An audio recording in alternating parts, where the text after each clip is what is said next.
Hallo, heute machen wir diese leckeren Spare Ribs im Opti-Grill und zwar nach der 3-2-1-Methode.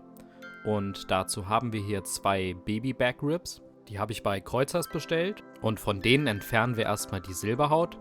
Dazu müsst ihr einfach an der Unterseite bei der zweiten Rippe mit einem Gegenstand unter diese Haut gehen und die dann so rausziehen. Also im Prinzip einfach direkt unter die Haut gehen, so leicht nach oben friemeln und dann einfach abziehen. Wenn einem das ein bisschen wegrutscht, kann man noch ein Küchenpapier als Hilfe nehmen. Hier machen wir das dann noch ein zweites Mal. Und ihr seht, wenn man das einmal gut gegriffen hat, dann kriegt man das komplett in einem Stück ab. Nun müssen wir uns die Ribs etwas zurechtschneiden, damit sie in die Backschale reinpassen. Beim Opti-Grill XL würden sie auch komplett reinpassen.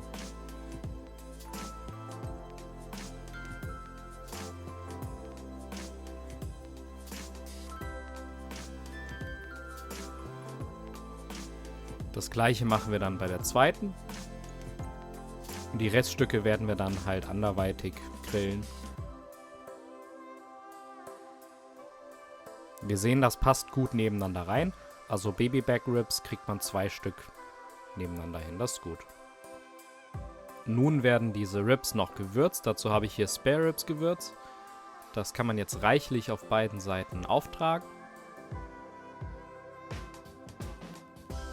Und hier braucht man auch nicht vorher irgendwas ölen oder Senf drauf machen, denn diese Gewürzmischung hält auch so sehr gut auf diesen Ribs.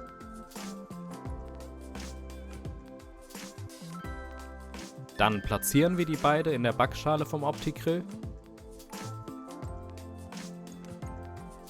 Nun heben wir die Backschale in den Opti-Grill rein. Übrigens, diese Backschale, die funktioniert für alle Plus-Modelle des Opti-Grills, also nur für das 7er 2D-Modell klappt das nicht. So, Phase 1 kann beginnen und wir regeln den Opti-Grill bei 150 Grad ein und da wird er dann 3 Stunden lang laufen. Und nicht wundern, dass es 150 Grad sind. Tatsächlich wird es im Opti-Grill gar nicht so heiß, weil diese Temperatur, die hier drauf steht, für die Grillplatten eigentlich ausgerichtet ist und in der Backschale wird es nicht ganz so heiß, habe ich festgestellt. Da haben wir einige Grad weniger, als wirklich auf dem Display angezeigt ist. Nach 3 Stunden sehen die Spare Ribs dann so aus. Nun beginnt die Phase 2 und dazu werden die Ribs in Alufolie eingewickelt. Ich habe das hier doppellagig gemacht. Und hier schaut euch mal an, wie das schon aussieht. Das ist sicher jetzt schon einigermaßen zart nach 3 Stunden. Aber jetzt kommt die Dämpfphase. 2 Stunden in Apfelsaft in Alufolie eingewickelt. Und dazu muss man das hier schön dicht verschließen, dass das nicht in den Opti-Grill reinläuft. Und gibt dann einen guten Schluck Apfelsaft da rein.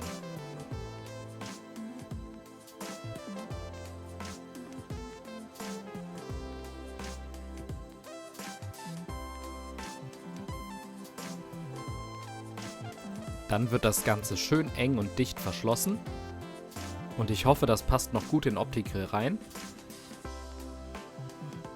Dann platzieren wir das mal wieder da. Testen einmal, ob es noch zugeht. Ja, das funktioniert super. Dann machen wir genau das gleiche mit dem zweiten. Also man macht die Alufolie doppellagig, damit halt die Knochen unten nicht so leicht diese Folie durchbrechen können.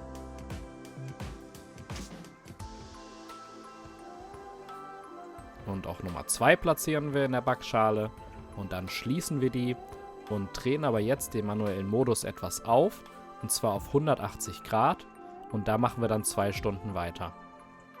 Übrigens, wer einen anderen Opti-Grill hat, bei dem man die Temperatur nicht einstellen kann, der nimmt einfach die manuelle Stufe Gelb und nimmt die dann für jede Phase, die wir machen. Dafür muss man es dann in der ersten Phase statt 3 Stunden vielleicht 2 Stunden machen, weil es ein bisschen heißer ist. Und nun sind die 2 Stunden fertig in der Dämpfphase. Das heißt, 5 Stunden waren die jetzt schon im Opti-Grill. Das ist alles ein bisschen verrückt, aber ich dachte, ich teste das heute mal. Und jetzt bereiten wir die Backschale schon für die letzte Phase vor. Dazu wische ich sie nochmal ein bisschen aus. Normal sollte man es vielleicht abkühlen lassen und wieder aufheizen. Aber seid auf jeden Fall vorsichtig, wenn ihr das macht. Nun packen wir die gedämpften Spare Ribs aus. Und schaut euch das mal an. Die Knochen gucken schon raus. Also da hat sich das Fleisch schon etwas zurückgezogen. Das sieht gut aus. Also das wird auf jeden Fall sehr, sehr zart, das Ergebnis. Nun kommen wir zur Phase 3, das ist das Glasieren. Das heißt, in der Zeit wird 1 Stunde lang mit Barbecue-Soße hier glasiert. Das ist die Barbecue-Sauce mit Cola-Geschmack, die ich jetzt hier genommen habe. Gibt es auch verschiedene Geschmackssorten, könnt ihr mal schauen. Verlinke ich euch unten. Und das mischt man nochmal mit etwas Honig zusammen. Kann auch Ahornsirup nehmen, das verleiht dann einen wirklich schönen Glanz. Also ihr seht, dieses Söschen glänzt jetzt schon sehr schön. Nun beginnen wir mit dem Glasieren. Dazu nehmen wir hier so einen Silikonpinsel und da muss man das flächendeckend bestreichen. Und normal könnt ihr auch einfach beide Spare Ribs schon reintun. Ich habe jetzt erstmal eine reingetan, weil ich wollte es nicht verhauen. Deswegen habe ich gedacht, ich teste es erstmal. So, da müsst ihr schön sorgfältig alles bestreichen, auch an den Seiten, dass wirklich überall der Geschmack und am Ende auch der Glanz dran kommt. Nun in der Phase 3 bin ich wieder auf 150 Grad zurückgegangen übrigens. Das heißt, wenn ihr jetzt den normalen Opti-Grill habt, müsstet ihr wieder manuelle Stufe Gelb machen und würde das halt ein bisschen kürzer als eine Stunde machen. Nach einer halben Stunde öffnen wir dann den Opti-Grill und wir sehen schon, das glänzt schon sehr schön, aber nun pinseln wir das nochmal ein. So schaffen wir einfach wirklich eine schöne Kruste außen drauf zu bekommen. Also ihr werdet sehen, das wird echt ein tolles Ergebnis.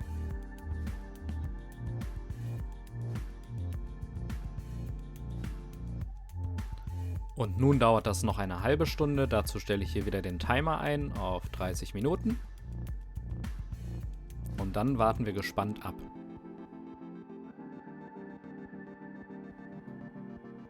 Nun ist der Opti-Grill fertig. Die Phase 3 ist zu Ende, 1 Stunde glasieren. Und insgesamt hatten wir das jetzt 6 Stunden drin. Und hier ist das Ergebnis und es sieht wahnsinnig gut aus.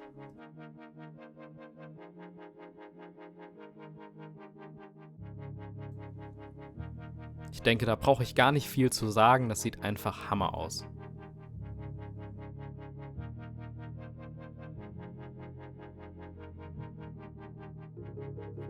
Dann nehmen wir das vorsichtig aus dem Opti-Grill raus, da müsst ihr aufpassen, nicht dass das euch zerfällt, weil das ist wirklich mega zart.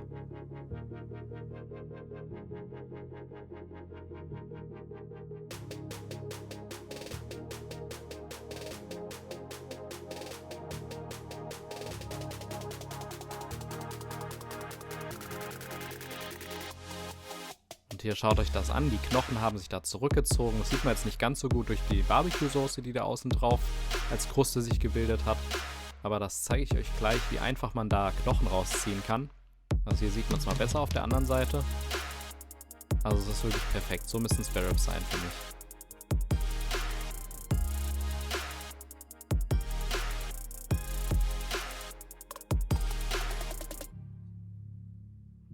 So, dann ziehen wir mal einen Knochen. Also ihr seht, das geht wirklich butterzart raus, da bleibt nichts am Knochen hängen. Sehr gut. So, dann ziehe ich hier mal den Knochen am Rand. Der hat natürlich jetzt ein bisschen Kruste außen drauf. Da probiere ich auch mal ein Stück und das schmeckt wahnsinnig gut, die Kruste. Wir fangen jetzt auch mal an, das zweite Stück vorzubereiten und ich habe gedacht, vielleicht mache ich jetzt mal ein bisschen auf höherer Stufe. Ich gehe jetzt mal auf 200 Grad und glasiere dabei, dann braucht man keine Stunde. Ich denke, da kann man ein bisschen variieren bei der Temperatur und bei der Zeit. Um das ein bisschen einzukürzen, weil 6 Stunden ist natürlich schon eine heftige Nummer.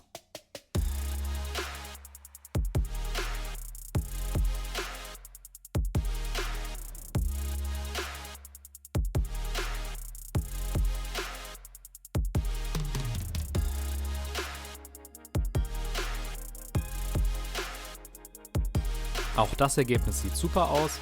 Ich hatte das hier eine halbe Stunde jetzt bei 200 Grad. Also auch ein Top-Ergebnis.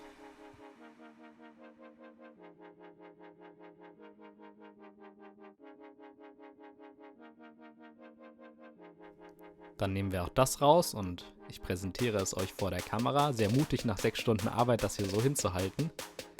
Mir sind schon öfters Sachen auf den Boden gefallen, also da habe ich wirklich hier hohes Risiko gewählt, um euch das zu zeigen. Und auch hier sehen wir wieder, wie die Knochen sichtbar geworden sind. Wir sehen, das wird sich auch genauso gut vom Knochen lösen wie in der ersten Runde.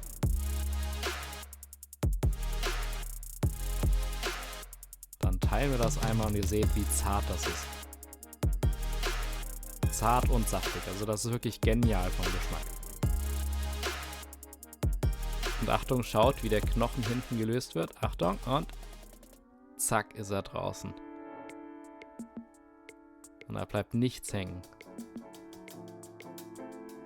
Also Spare Ribs mit der 3-2-1-Methode im Opti-Grill, das funktioniert. Was man natürlich dazu sagen muss, die erste Phase wird ja eigentlich 3 Stunden lang geräuchert. Das haben wir hier natürlich nicht gemacht, weil wir natürlich keinen Rauch im Opti-Grill haben. Das könnte man vielleicht noch verbessern mit einer Smoker Gun. Da könntet ihr vorher unter einer Glasglocke das Fleisch nochmal mit diesem Rauchgeschmack infizieren. Das wollte ich eigentlich auch machen, aber leider kam die Smoker Gun, die ich bestellt habe, nicht rechtzeitig an. Nun kann man ja zu Recht sagen, dass 6 Stunden Opti-Grill ein bisschen verrückt ist für 2 Spare Ribs, die wir da gemacht haben. Deshalb habe ich eine Alternative noch anzubieten.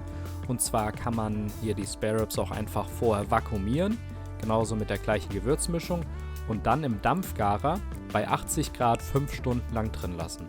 Da haben wir den gleichen Effekt, dass wir das Fleisch butterzart hinbekommen. Und jetzt am Ende glasieren wir das nur noch. Dann machen wir nur noch diese letzte Phase im Opti-Grill und so können wir im Dampfgarer einfach mehrere Ribs vorbereiten und können dann hier Stück für Stück den letzten Feinschliff im Opti-Grill machen. Ich weiß, man kann natürlich das Ganze auch sous vide machen, also bei noch niedriger Temperatur noch längere Zeit vorgaren, aber ich habe kein sous vide Gerät, deshalb habe ich das einfach im Dampfgarer gemacht. Ein bisschen höhere Temperatur, natürlich 80 Grad, aber man kriegt auf jeden Fall ein tolles, zartes Ergebnis hin. So, jetzt heizen wir die Backschale auf 200 Grad ein und das lassen wir dann für 15 Minuten laufen und glasieren das dann nochmal. Ich habe diesmal übrigens einen anderen Glaze genommen und zwar von der gleichen Marke hier, The Barbecue Sauce Hot Chili. Das ist die scharfe Variante der Barbecue Soße. Das habe ich hier diesmal nur für mich gemacht und für meinen Bruder, deshalb konnten wir auch scharf essen. Und ich weiß nicht, ob es euch aufgefallen ist, das ist eine andere Form von Spare Ribs hier, und zwar der St. Louis Cut. Das kann ich euch auch mal unten verlinken in der Videobeschreibung. So, nach weiteren 20 Minuten bei 200 Grad ist das fertig. Das Ergebnis sieht wieder super aus, es ist schön glasiert. Der Knochen da am Rand, der fällt auch schon fast raus.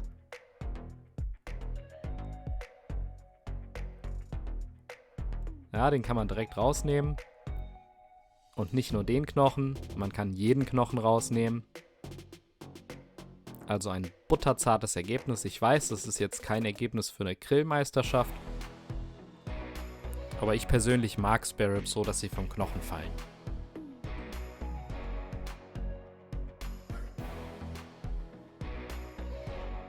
So, dann ziehen wir die restlichen Knochen auch noch raus. Und dann können wir die hier genießen, ganz ohne Knochen. Boneless Ribs. Perfekt.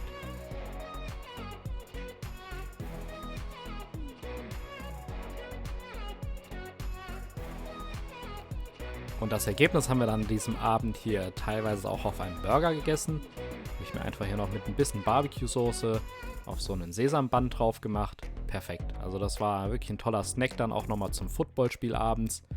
Aber den Rest, die anderen Ribs, hatten wir zum Mittagessen auch so verputzt. Ich hoffe, es hat euch gefallen, dass ich auch mal was Verrücktes im Opti-Grill ausprobiert habe und gezeigt habe, dass es auch geht, dass man wirklich Spare Ribs 3-2-1 im Opti-Grill machen kann. Wenn euch das gefallen hat, dann würde ich mich freuen, wenn ihr einen Daumen hoch gebt und kommentiert und dieses Video gerne teilt. Schreibt doch gerne mal in den Kommentaren, wenn ihr das nachgemacht habt, wie ihr das fandet, ob ihr das wirklich empfehlenswert findet oder ob ihr auch sagt, 6 Stunden ist ein bisschen übertrieben, man kann es vielleicht einkürzen, man kann vielleicht die erste Phase auf 1,5 Stunden einkürzen bei höherer Temperatur, die Dämpfphase vielleicht nur 1 Stunde und diese Glasierphase vielleicht noch eine halbe Stunde. Also da könnt ihr wirklich rumexperimentieren. Ich denke, man kriegt auch so gute Ergebnisse hin, wenn man vielleicht statt 6 Stunden nur 3 Stunden das Ganze macht. Dann wünsche ich euch viel Spaß beim Nachmachen. Bis dann!